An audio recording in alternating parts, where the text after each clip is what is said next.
ایک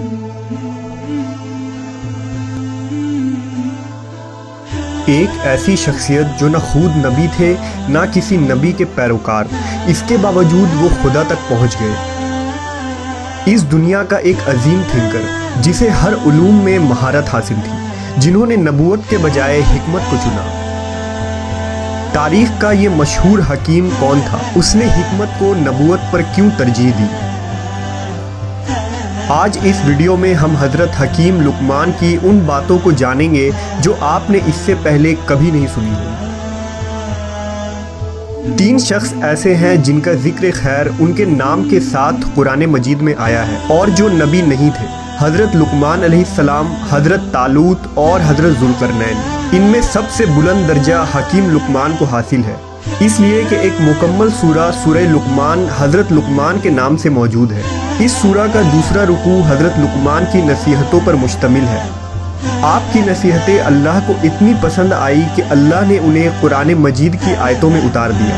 حضرت لقمان نے فرمایا: اے میرے بیٹے، اللہ کے ساتھ عبادت میں دوسروں کو شریک مت کرنا، بے شک اللہ کے ساتھ دوسروں کو شریک کرنا گناہ عظیم ہے۔ اے میرے پیارے بیٹے، چاہے کوئی عمل رائی کے دانے کے برابر کسی چٹان میں یا پھر آسمان و زمین میں کسی بھی جگہ چھپا ہو، اللہ اسے تمہارے سامنے لے آئے گا۔ بے شک اللہ بڑی حکمت والا اور ہر شے سے واقف ہے۔ اے میرے پیارے بیٹے، نماز ادا کیا کرو، نیکی کا حکم دو اور برائی سے روکو۔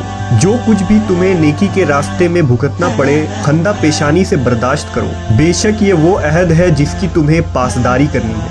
اور لوگوں کے سامنے اپنی ناک اونچی مت کرنا، زمین پر کبھی اکڑ کر مت چلنا۔ بے شک اللہ تعالیٰ کسی مغرور اور شیخیاں بگارنے والے شخص کو پسند نہیں فرماتا۔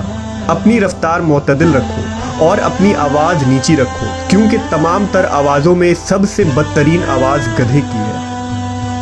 بہت سی حکایات اور سبق آموز واقعات میں بھی آپ نے حکیم لقمان کا نام تو سنا ہی ہوگا، لیکن بہت کم لوگ اس بات سے واقف ہیں کہ حضرت حکیم لقمان اصل میں کون تھے۔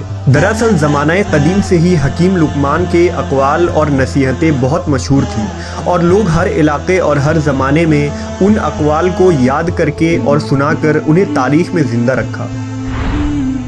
حکیم لقمان افریقی نسل تھے اور آپ کا تعلق سوڈان سے تھا۔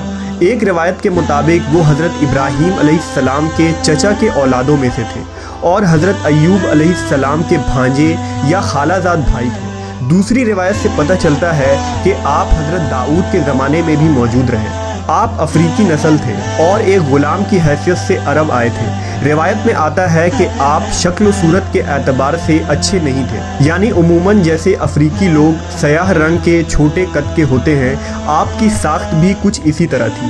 لیکن آپ حکمت و دانائی کے سمندر تھے، جیسا کہ تابعی سعید بن مسیب نے ایک حبشی سے کہا تھا کہ تو اس بات پر غمزدہ نہ ہو کہ تو کالا حبشی ہے، اس لیے کہ حبشیوں میں 3 آدمی دنیا کے بہترین انسان ہوئے ہیں: حضرت بلال حبشی، حضرت عمر فاروق کا غلام مہجہ اور حکیم لقمان۔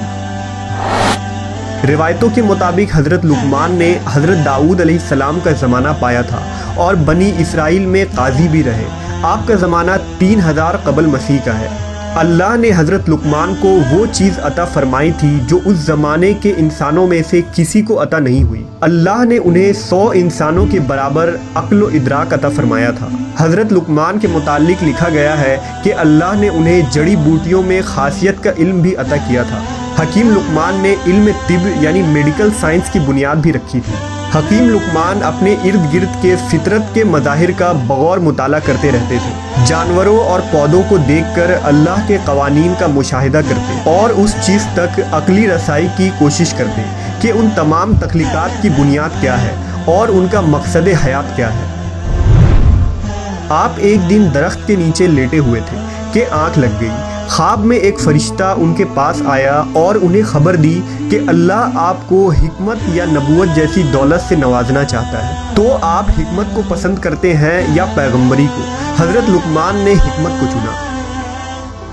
جب وہ بیدار ہوئے تو انہوں نے اپنے ذہن میں تیزی اور وسعت محسوس کی۔